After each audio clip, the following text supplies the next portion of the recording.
HYO என்றழைக்கப்படும் இந்து இளைஞர் இயக்கம் தனது 75வது வைர விழாவை கோலாலம்பூர் டாக்டர் சித்தி அஸ்மா மண்டபத்தில் சிறப்பாக கொண்டாடியது.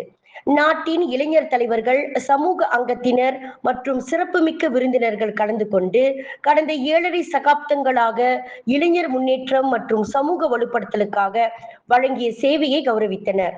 இவ்விழாவில் 500க்கும் மேற்பட்டோர் பங்கேற்று நிகழ்வின் பெருமையை அதிகரித்தனர். இவ்விழாவை மலேசிய இளைஞர் மற்றும் விளையாட்டு துணை அமைச்சர் துவான் அடாம் அட்லி அதிகாரப்பூர்வமாக தொடக்கி வைத்தார். மலேசிய இளைஞர் பேரவை தலைவர் துவான் முகமது இசாத் அபிஃபி, அப்துல் ஹமீத் மற்றும் HYOவின் தோற்றுநர்களில் இருவரான ரத்னா ஸ்ரீ குமார குலசிங்கம் மற்றும் ரத்னா ஸ்ரீ பாலசுந்தரம் ஆகியோர் சிறப்பு விருந்தினர்களாக கலந்து கொண்டனர். அடாம் அட்லி தனது உரையில் இந்திய சமூகத்தில் மலேசிய இளைஞர்களின் பல தலைமுறைகளை அதிகாரமளித்ததில் இந்து இளைஞர் இயக்கத்தின் நிலைத்த மரபையும் தாக்கமிக்க முயற்சிகளையும் பாராட்டினார். அடுத்த தலைமுறை தலைமைத்துவம், ஒருமை மற்றும் புதுமையை தொடர்ந்து தழுவிக்கொள்ள வேண்டும் என வலியுறுத்தினார். நிகழ்வின் ஒரு பகுதியாக 47 முன்னாள் மற்றும் தற்போதைய தலைவர்கள் பல்வேறு பிரிவுகளில் விருதுகள் பெற்றனர்.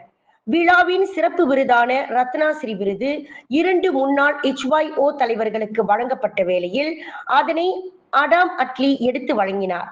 மேலும் அமைப்பின் டிஜிட்டல் முன்னேற்றத்தின் ஒரு பகுதியாக புதிய மொபைல் பயன்பாடு அறிமுகப்படுத்தப்பட்டது. இது நிர்வாக கண்காணிப்பு, உறுப்பினர் ஈடுபாடு, நிகழ்ச்சி ஒருங்கிணைப்பு மற்றும் நிர்வாக பணிகளை மேம்படுத்தும் பல்வேறு அம்சங்களை வழங்குகிறது. விழாவில் பண்பாட்டு நிகழ்ச்சிகள், முன்னாள் மற்றும் தற்போதைய தலைவர்களின் உரைகள் மற்றும் HYOவின் வரலாற்று பயணத்தை வெளிப்படுத்தும் சிறப்பு நிகழ்ச்சிகள் இடம்பெற்றன. மலேசிய இந்து இளைஞர் பேரவை தலைவர் ஆனந்தன் சுப்பிரமணியம் பேசுகையில், விழா வெற்றிகரமாக நடைபெற உதவிய அனைத்து ஆதரவாளர்களுக்கும் நன்றியை தெரிவித்தார். விலையில் மேலும் செய்திகளை தெரிந்து கொள்ள கீழே இருக்கும் பெல் பட்டனை அழுத்துங்கள். உங்கள் ஆதரவை வெளிப்படுத்த லைக் மற்றும் ஷேர் செய்யுங்கள். தொடர்ந்து விண்வெளியுடன் உங்கள் பயணத்தை தொடர்ந்திருக்க சப்ஸ்கிரைப் செய்யுங்கள்.